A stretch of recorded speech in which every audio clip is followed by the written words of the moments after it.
Be'ezrat Hashem, we're back at the Limud right after the Arvit in Gemarah on the third day of Parshat Mishpatim, Bishat Muzlachat.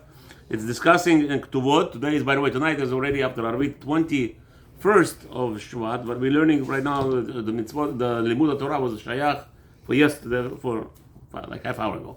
Maybe we're still Ben Hashmashot, we're still on the 20th of Shvat. Okay, good. So we could learn the Gemarah. Gemarah you could learn anytime, the best you could learn anytime. It's always beneficial.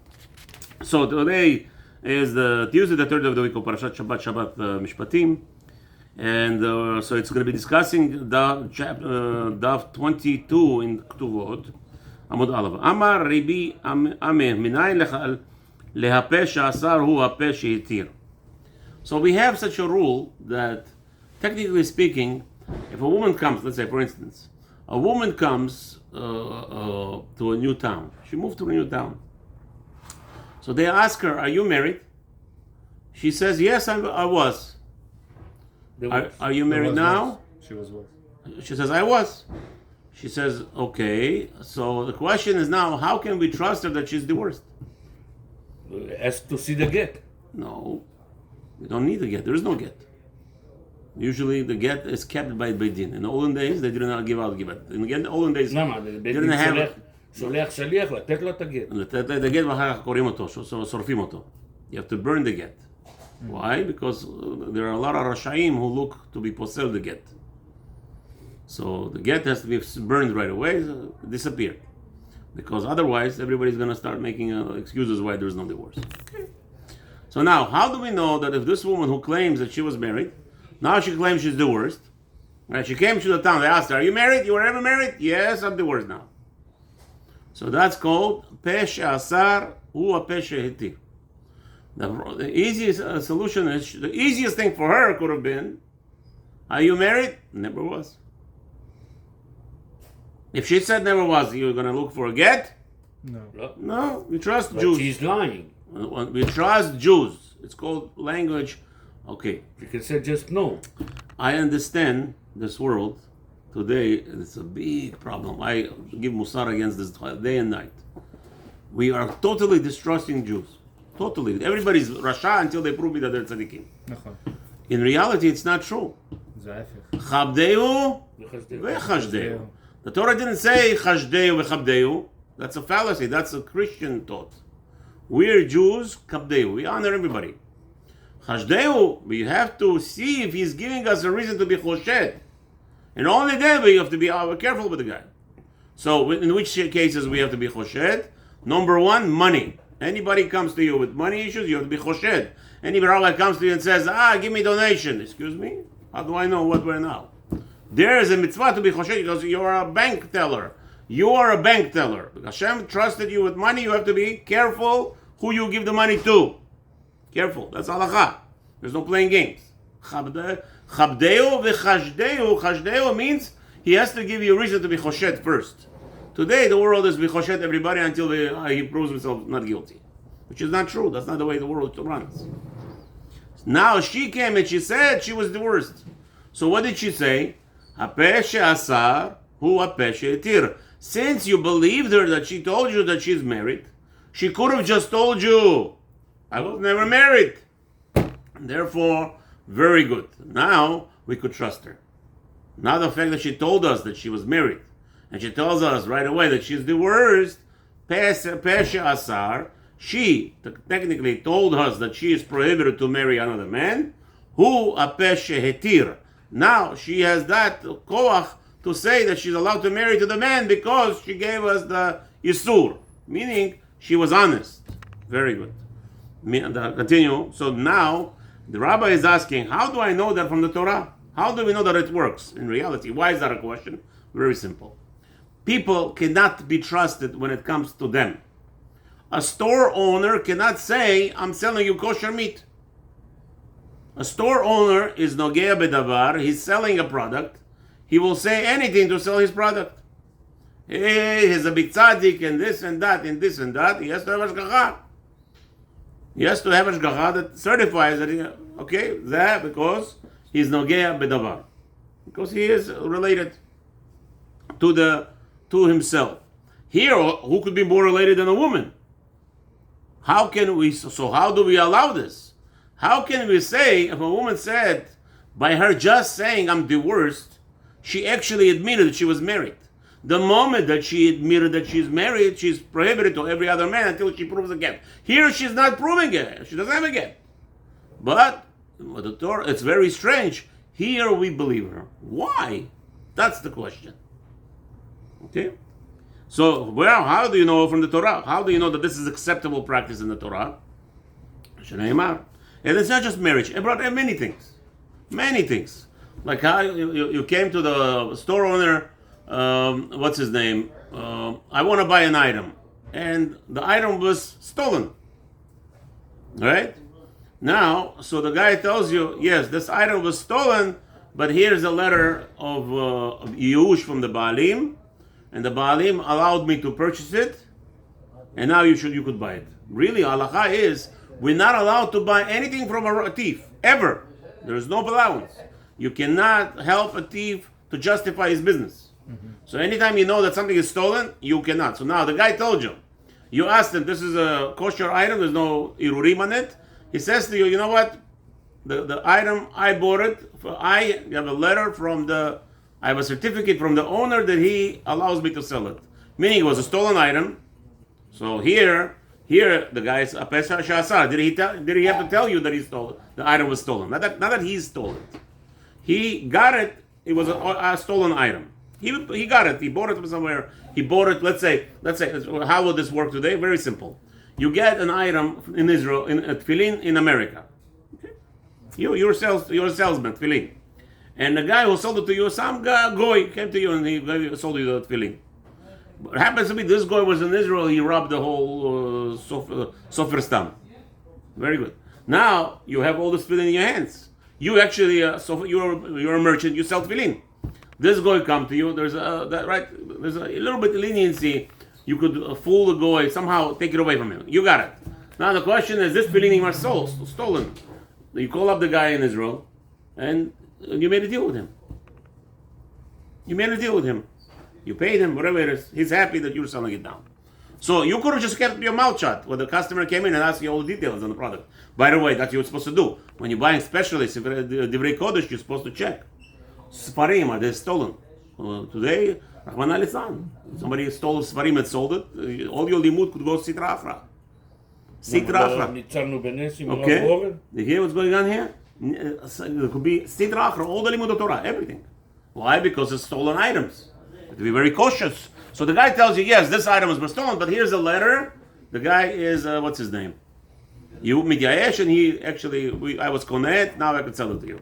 So, הפשע עשה, many different scenarios could work. אבל אם אתה לא מצא את הבן אדם if you don't find the guy who owned it originally, right? Does it say? No, again, but it has to, you have to hear what the person who's selling you the item is telling you.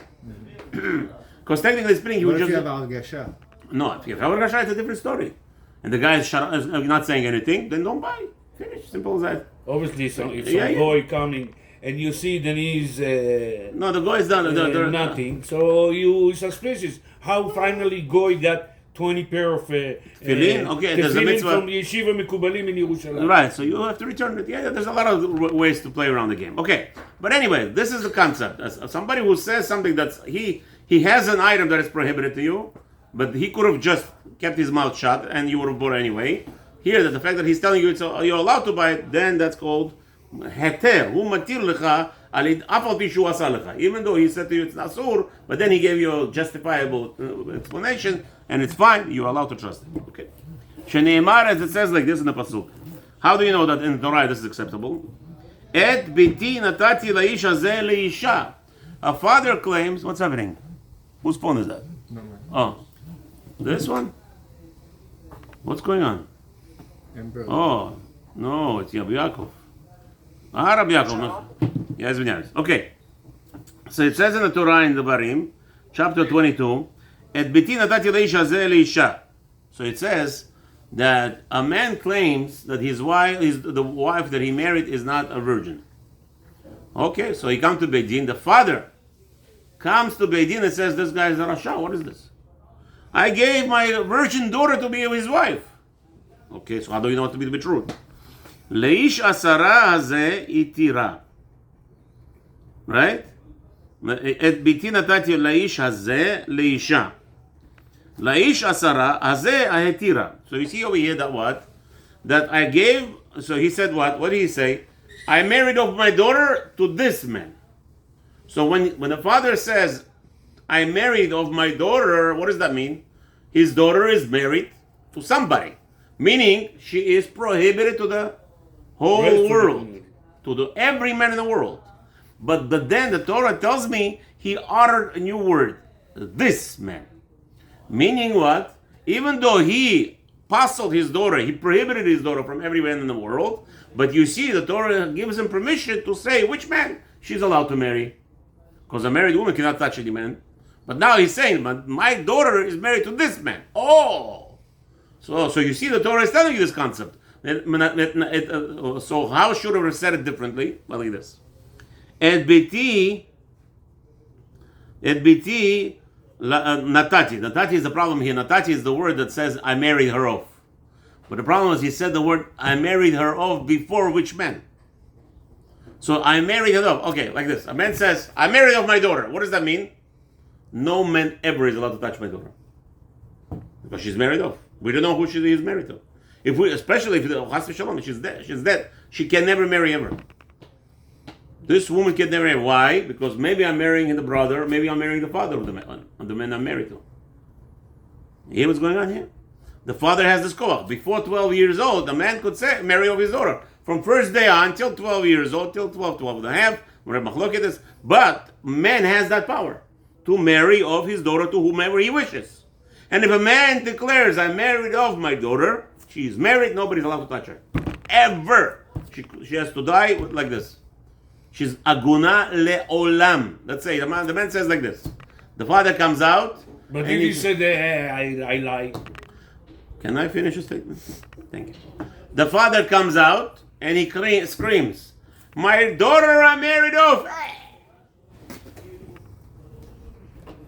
We got a problem. We have a serious problem. Now you have a question? You don't have a question. Good. Okay, that's let me finish up. You won't have any We're not question. asking the daughter? No care. You don't need daughter. We don't need her permission. The halakha, divrei Torah, we don't need her permission. A father before 12 years old can marry off his daughter without asking her. And whatever he did, it works. Chal. She's never allowed to marry anybody in her lifetime. Wow. So it's a short. Hashem killed him. What are you going to do? He was going to tell everybody who was married to, but he didn't because Hashem killed him. What are you going to do? Kanireh, that's her tikkun that she'll never get married in her life. Okay. No, I don't know about Abba Rasha. Again, Jewish people are not Rashaim. What am I talking here? I'm telling you all the time, we're not suspecting Jewish people as Rashaim. I just gave you a beautiful scenario. The guy died. He had a heart attack. What do you want him to say? Maybe he had a dementia and then had a heart attack. And he thought she was married. But It doesn't matter. We don't talk like this. He didn't have to. You have to prove that he's dementia. You have to prove me that he has dementia. So you get a doctor that tells you before. Which doctor? A doctor that prescribed it. If he had dementia when he had a heart attack, he would have had No, he didn't. Again, we can't. Again, we don't talk like this. I'm just saying. There is no way out. It's not a way out. It's a gray area. No, but it's not a gray area at all because we can't come and say maybe he flew to the moon. I don't understand what you're saying. Maybe the shayla is what's shayla? What right now? The man is standing in front of you, a normal man. Yesterday he was behaving, today he was behaving, and now he's declaring his daughter is married. Finished. No, let's find a heterim. There is no heterim on that. That's the mamash. It's a son. It's a horrible thing, but what should you do? He asked her. So now, but you see, the Torah tells us, "Et biti natati laish hazeh leisha." The moment that he said hazeh natati, he asked her his daughter to marry everybody else. Hazeh, he hitir. Now she's allowed to stay married to this man. Now, what does that mean? Obviously, got to leave one thing to the next. If she wants to get a divorce, he has to give her a get, and she's now muteret lekol haolam. Okay, good. לאיש עשרה הזה התירה, למה לקרא סברה היא? So I said, one second. I think your phone's ringing. The Gemarah is declaring like this. It says, one second. I don't need a pasuk to teach me that the pesha asar who a pesha hitir. I don't need to say that I need somewhere opening, a loophole to give me that allowance. The pesha asar who a pesha hitir. To believe a person when they're claiming that it's now mutar to you, right? So if mitzvara, we could learn it on our own. Why? Hu asara v'hu sharila. Right? I need a svara. I don't need the pasuk. What do I need the pasuk for? I need a svara. It's very simple. The person who told him it's mutar now, he said no, and now he said yes. It's a very logical concept that people work like this many times. They say sometimes that, because now he's telling you, so it's logical. I don't need a pasuk for that. That's the Gemarah's Havamina. Ela, so why did the pasuk write it? So why do you need this pasuk for? If that's the scenario, that you don't need a pasuk, you could understand. It's a logical idea. If a man tells you something mutar, after telling you something was asur, you don't need a pasuk for that. It's logic. And you trust him because he could have just shut his mouth. Keep his mouth shut, it's fine. Ela ki itzrikra leki de Rav Huna. No, we need the pasuk because what Rav Huna mentions. The Amar Rav Huna Amarav minayin leav shneiman lesoret bito. He has a different question. He's saying, I don't understand this. Wait a minute. You just told me from first day the daughter is born till the day of 12 years old, the father could actually have power to restrict it to the whole world? What's going on here? Without even her knowledge? So where's the freedom over here? What's going on? Sheneiman le'esor et bito. How do we know that the father has such a koach? Mina Torah. It's from the Torah. Sheneimar et biti natati laish. The moment that the Torah opened the statement, the Torah says he has that power. He came and he answered her. Natati. The moment he said natati, I gave away. I married off my daughter. Khalas. She's asura le'il. Okay. Laish hazeh lamali. So if he says laish, so why did the Torah prescribe and wrote the word hazeh? Because he could have just said et biti natati laish. Khalas. Why you have to say hazeh? Mi'aish. Don't worry about it. 1 second. If I'm coming, okay, what do you mean mi'aish? What kind of language is this? Where is he standing right now, the father? In the middle of the kahal, obviously, or in the Beit Knesset. Why? I told you this is the case where the man claimed that she's not a virgin. So where is the father standing? Beit Din, yafeh. So who is he standing in front of Beit Din with? Dayanim. And the person who's claiming that his daughter is not a virgin, obviously. Right. So when I say I gave them my daughter, obviously I gave it to him. What else? Who's coming here? I don't have to add this man. Hazeh, it's extra. Understand? I brought this person with me. I married off my daughter to a man. Which man? The man is standing right in front of him. I'm holding him. I'm holding his hand. Right here. He's the litigant. He claims my daughter was not a virgin. I want to beat him up. Rasha, how dare you? My honor.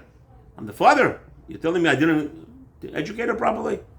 So, the Torah says, so why you needed hazeh? Why do you need that word hazeh? We're going to teach you like the bright of Rabbi Yonah. Detani Rabbi Yonah et biti natati leish hazeh. Rabbi Yonah told us the following.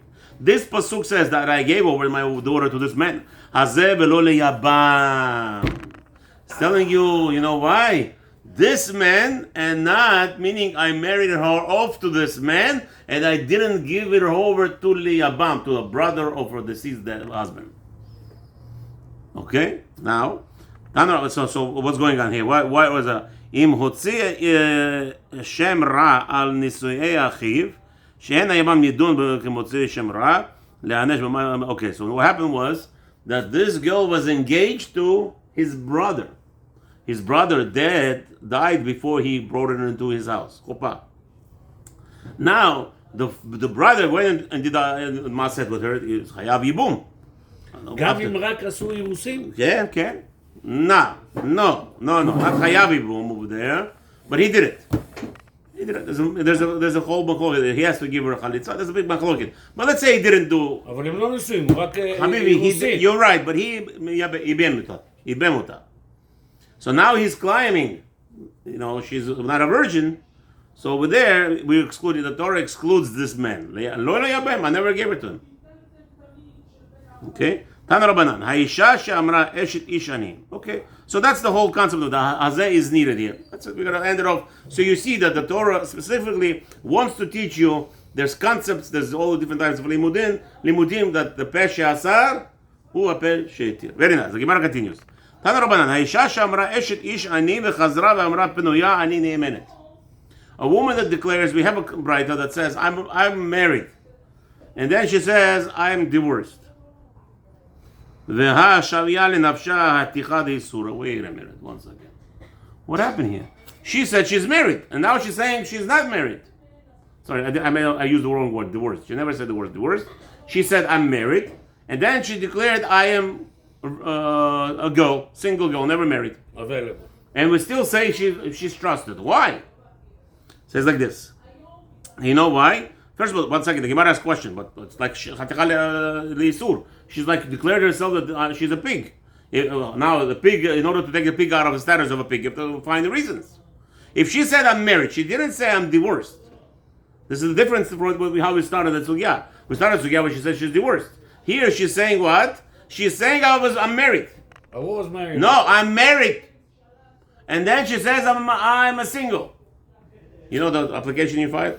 Married, single, divorced, all those things. Chauffeur, married. And then she says single. So which one? Decide which one. If you're married, you're either divorced or you can be single. Widow. So, but now she, okay, so widow what? So, but you don't have a name single anymore. Once a widow, you can't have a name single. She's a widow. Here, she's not. The Torah tells us, she declared, I'm a single. Wait a minute, you just told us you're married. And you still believe her. What's going on? Amar Rava bar Huna, Rava bar, the son of Rav Huna, Kigon, Shenatna amatla lidvareh. It's like she explains, she wiggles her way out. That's when we trust her. What does that mean? I'll give you a scenario. A nice woman comes to town. Everybody want to get married. Opa. Who comes to her? A chiger. A guy comes, a crippled guy, some old guy, a geezer, hardly moving. You need protection. I have, Baruch Hashem, I'm loaded. You're gonna be, if I die, you're gonna have a whole big palace. She's looking at the man and says, oh, sorry, I'm married. Okay, now he goes around town and goes, she's not a girl, she's married. קבל מכות. למה? מותר. עד אחד. לא, why עד אחד? She said it. Now everybody, and she's not saying anything. Now comes Chatich, Chok comes to town. She says, you know what? This is the man I want to marry. She sends a Shatchan. What do you mean? You're married? She says, no, that old geezer, I didn't want to marry him. So I said married because otherwise I'm going to have all the old people coming to me. So I said I'm married. So now what happened? She gave an explanation why she said what she says. If it makes sense, no problem. That doesn't make anything better. What? She does. How? She says, I wanted to be protected. I didn't want to be bombarded. I didn't want to be bombarded by people. But I'm never married. I'm a single girl. Way. You're telling me there's no That's the explanation. Okay? That's the Gemarah says. Natna amatala lidvareh. She explained her way out. Meaning, a woman, let's say a wife says to her husband, I'll give you better. The Gemarah will discuss it. I don't know if it's here. A woman says, I'm a nida. A man wants to be with her. She says, I'm a nida. And so he goes to sleep. In the middle of the night, he wakes up. He's naked. She's on top of him. Correct? בעיה. Correct. He wants to jump out. She says, no. You made me angry. Remember your mother called me up and she made me so angry. I was angry with you. Now, Natla Amtala. She explained why she said why she was needed just to stay away from her. Now she's on top of the man. Okay. No, that makes sense. Okay, as long as there is a justifiable explanation why a person said something, makes sense. Many women today are angry. It's Averah, and they don't want to be with their man. It's a big Averah. We don't endorse it. It's a big punishment, by the way. Who was punished the worst? Who was punished the worst? Still today, she's suffering for that punishment. Who is it? Come on, guys. Rochel Emenu, our mother. She gave up one night with Yaakov Avinu. Till today, already 3,000, almost 4,000 years. She is suffering, not being next to Yaakov Avinu buried. You know what kind of suffering there is for the man? אפשר להיקבר במערה כי... מה אתה אומר? רחל ביקשה להיפגר... Excuse me, she lost the zechut. The Gemarah says, you know why she got punished? She didn't sleep with her husband one night. She slept with him the next night, but that night when Yaakov Avinu came, it was supposed to be her night, she said, go with my sister.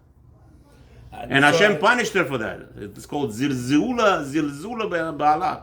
she mezalzelet אבל- not to sleep with your husband, chas v'shalom. So this woman today, it's a normal thing. You know, I don't want to sleep with my husband, chas v'shalom. למדתי איזה לימוד שרחל נקברה שם כי ידעו שתבוא הגלות אוקיי, ובני אוקיי, ישראל יבואו מהדרך הזאת חזרה לארץ ישראל, אוקיי. אז בגלל זה היא שמה. No, Habibi, there's 42 million different pirushim on that. I'm just telling you one over here. The Gemarah says. Why you have to go? We could sit here right now for the next millennia. We won't cover all 42 million pirushim. You know, but here I'm telling you right now, it's a bizayon not to sleep with your husband. It's a big bizayon. So for you, not the man. The man is the luckiest man if the wife didn't sleep with him. Why? Every time he sleeps less, he's dying later. Just to let you know. Every time a man was with his wife, he dies faster. So who needs it? So who needs it? In reality, if man knew what intercourse is, no man would ever touch a woman. Ever. But anyway, okay, let's continue. Okay, Tanya nami achi, we have a braita, amra eshet ish ani bechazra ve'amra penuya ani eina ne'emenet, v'im ne'entna namtala lidvarei ne'emenet. If a woman says, I was married, and then she says, no, I was never married, I'm single. If she explains, she wiggles her way out, and it's justifiable, this wiggling out, we trust her. U'maaseh nami b'isha achat gedola, she'ayta gedola benoi, v'kaptzu alea b'nei adam likadsha. This is the scenario. A woman who was like that. She was a very honorable position, an honorable prestige family. And everybody came to marry and engage her. V'amra lahem mikudeshet ani, leave me alone, I'm already engaged. לימים עמדה וקידשה את עצמה, and later on she went ahead and engaged somebody. She saw a beautiful boy, beautiful star boy, and she wants to marry him. Good. אמרו לה חכמים, מה ראית לעשות? כן, why did you do that? Why did you tell the whole world that you engaged? Now you engaged, only now you just engaged. She says, אמרה להם בתחילה שבאו עליי אנשים שאין מוגנים, אמרתי מקודשת אני עכשיו, now till now all these people were approaching me, the people who are not befitting my status. I'm a daughter of Kohen Gadol, and every little shmendel, all the Gerim came and everything. I'm allowed to say no. But I didn't want to embarrass them, so I told them I'm engaged, leave me alone. Okay? עכשיו שבאו עליי אנשים מהוגנים, עמדתי וקידשתי את עצמי. Now that the appropriate person came, התלמיד חכם, his family, he's a נכד of עזרא הסופר. Oh, עזרא הסופר? כהנים? I'm Kohenet, I want to marry Kohen. That's all. וזו ההלכה, העלה רב הכה שר הבירה לפני חכמים באושה ואמרו אם נתנה המטלה לדבריה נאמנת. So this was brought up many times in front of Rabbanim, and many Rabbanim Beidin accepted it. We trusted it. בא מיני שמואל מרב. So another question here, we should end it off right now. Shmuel asked from Rav, meaning two Rosh Yeshivas now colliding. Shmuel was his own Rosh Yeshiva in his own right, Rav is another city Rosh Yeshiva. Now they met and they're talking to each other. What do people Rosh Yeshivas talk about? Torah. What else? What are they talking about? Yankees. Okay, so he says like this. Shmuel mirav amra tme'ani v'chazra ve'amra tehorani ma'o. What if a woman claims that she's a nida and she wants to go back on her word? Amar le av bezu im natna amtala livarei ne'emenet. If she explains herself why she said that she was a nida, she will be trusted also. Tana minei arba'in dimnin. ואפילו אחי לא עבד שמואל עובדה בנפשה. תנא מיני 40 זמנין, ואפילו אחי לא עבד שמואל עובדה בנפשה. So, פעם אחת אמרה לו אשתו, כן, ונתנה המטלה לדבריה, פירש ממנה עד בשטבלה. So, Shmuel, he heard this from the Rosh Yeshiva Rav, and even though he told him this 40 times, learned it from him, when his wife one time came and approached him, and she wanted to, I guess, give it to the Rav, to the Amora. And when he told her, you're giving it to me, I am happy for you. I'm not having intercourse with you until you go to mikveh. He saved himself. He lived a little bit longer. Baruch Adonai L'olam. Amen. Amen.